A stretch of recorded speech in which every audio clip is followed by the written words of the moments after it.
rush and stuff like that, and then you might not make it, but I'll try my best to make it. For sure, you could just record it like this, come a little closer. I'm just gonna say a few things.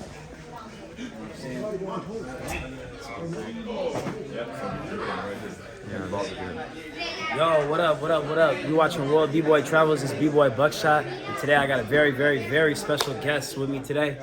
You wanna tell us a little bit about yourself? What's your name? My name is Bboy Zoopreme. I represent the Ruggeds, Lack of Crowns, and Capsule Court. What you do, bro? I break. I'm B-boy. And how long you been doing that? I've been B-boying for 19 years now. 19 years. Started at 03 at 11. Really? 30 Yeah. today. So 19 years you've been breaking. Yeah. And where we at today right now?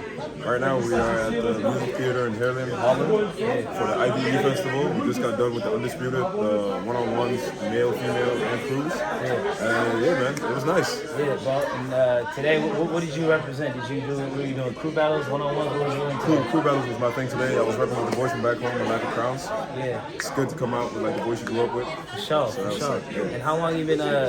Like as far as breaking, you've been breaking for 19 years. Coming up in scene, what scene did you originally come up in? Like where were you originally from? Well, back home in Denmark, Yeah. that was the scene I grew up with, really. But I was really fortunate that I started on a dance school owned by Karen and Joel, also known as B-Boy Tough Cookie and B-Boy Surprise.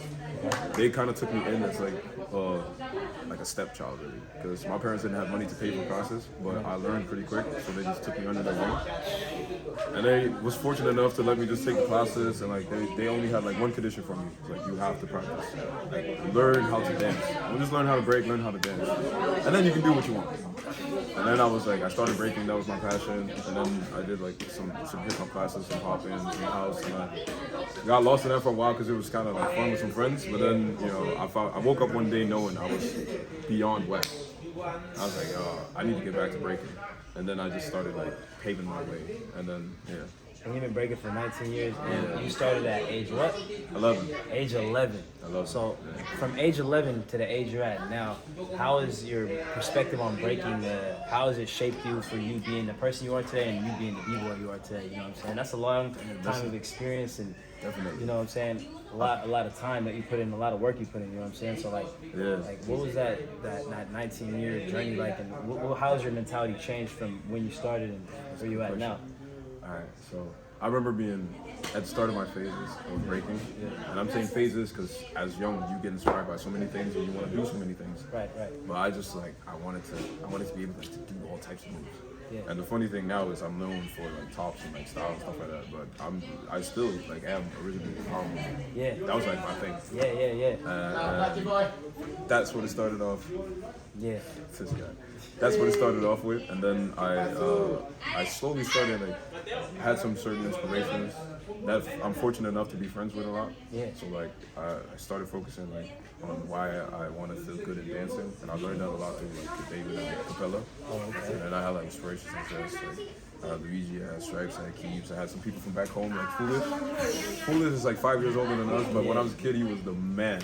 Yeah. So it progressed from wanting to learn things to trying to understand why am I enjoying this, and now I reached the point where competitions are not important to me anymore. This is just an opportunity for me to showcase my passion. And I can win, I can lose. I've lost more battles than I've won, but if I leave the day proud, that's a big win for me. So now, when you look at competitions, you don't look at it from a competitive perspective. You look at it more from like I want to represent, I want to have fun, I want to have a good time.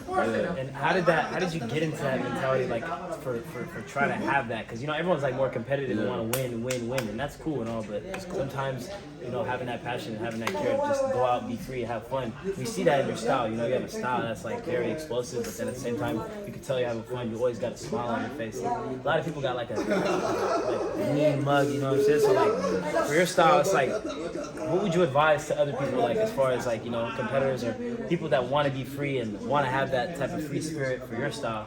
How could you, or what's a word of advice you probably would give them so that they can have that same outlook or same perspective as you? I would tell them that first and foremost, you need to tap back into why you're doing this. Because that was the thing for me. I remember at Outbreak 19, that was like the pivot year for me because at Unbreakable, I was competing at the one-on-ones and the two-on-twos, and I lost the tiebreaker like 4-1. And I remember just being at the gym trying to enjoy myself, and then I started like having some conversations.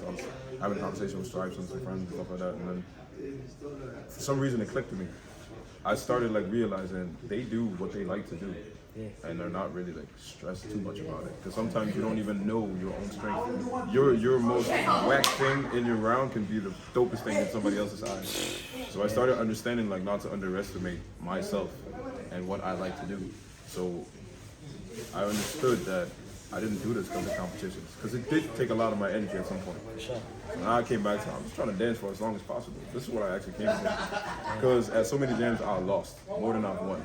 But that year, after after Outbreak, I went to this IBE, made it finals, lost to Phil, went to Unbreakable, won that. Yeah, we Then remember we that went year. all the way over to Undisputed, and then all of a sudden I won that. I was so confused. I was like, how the fuck did I get here?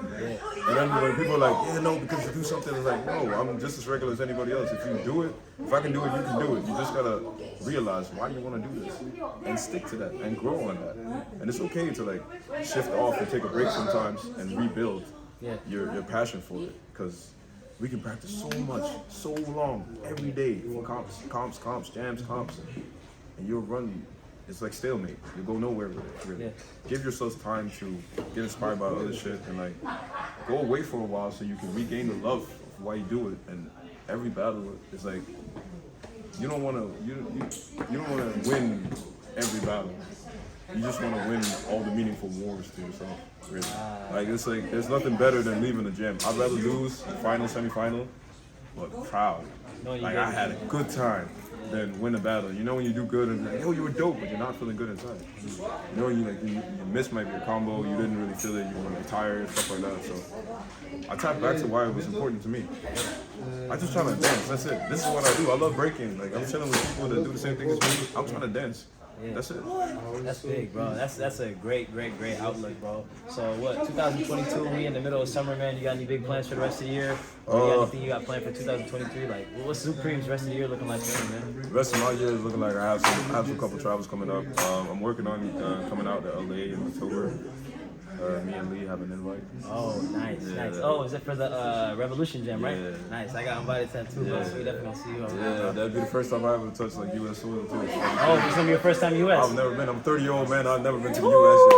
This is crazy. Zoopreme coming to the US in October, man. You better watch out, man. It's about to be something vicious, you know what I'm saying? Hopefully it pulls through. But then other than that, we also talking about like some Battle of the Year in like December. And what else are we doing? We trying to. What else am I doing? Oh yeah, some family shit. Going to my cousin's wedding. Nice. Rebuilding the house with my girlfriend. I'm skate and break. Okay, so what's your about my? I know it's like an off topic. What's your nationality, bro? My parents are Gambian, West Africa. Gambian. Inside Senegal. You an African breaker.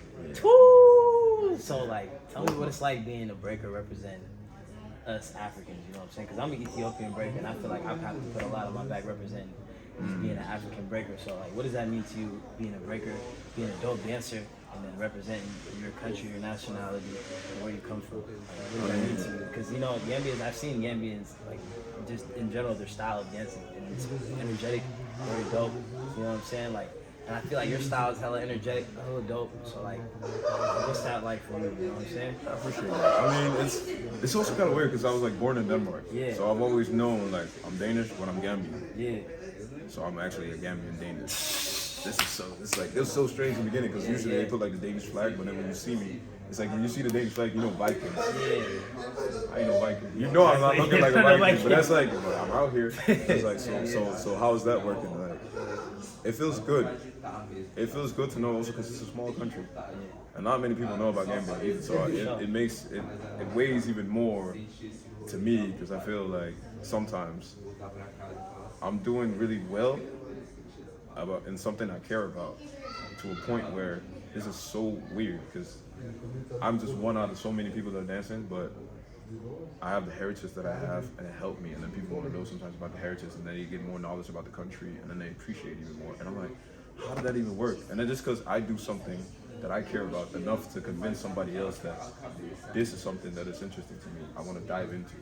That's why when you came up to me like this, I'm like, yo, out of all the people that break, I really appreciate that you find me dope. There's so many people that you can find dope, so many styles, but for me to be one of them, out of a lot of motherfuckers on this planet, I appreciate that. So whenever people come through and are like, yo, what you do makes sense to me. I really appreciate it. Where you're from, what's your heritage, stuff like that. I'm like, I'm proud to say I'm a Gambian. Like, it's right here on the middle of my back. I will forever be from the west side of Africa. Ooh. And I'm out here. Like, I don't know a lot of other Gambian people. I don't even know bro, that. you put your country on your map, bro. Like, you know what I'm saying? Like, you're the only Gambian I know that really, like, there's probably millions of other Gambian B-boys, but you know what I'm saying? You're going to be at the level you're at, you know what I'm saying? I know you inspire a lot of people back in your country that might want to break and just by seeing your style. So, you know what I'm saying? We salute other Africans that's killing it, you know what I'm saying? I So, truly appreciate it. shout out to Zoopreme, bro. Real dope breaker. Danish, Gambian, killing it out here from the game, you know what I'm saying? Trying my best, man. I appreciate this. Appreciate you, bro. Appreciate your time, bro. Appreciate everything. Always. Yeah, Thank you. so, World B-Boy channels, man. We turned to lit. Good looking, bro. I appreciate you.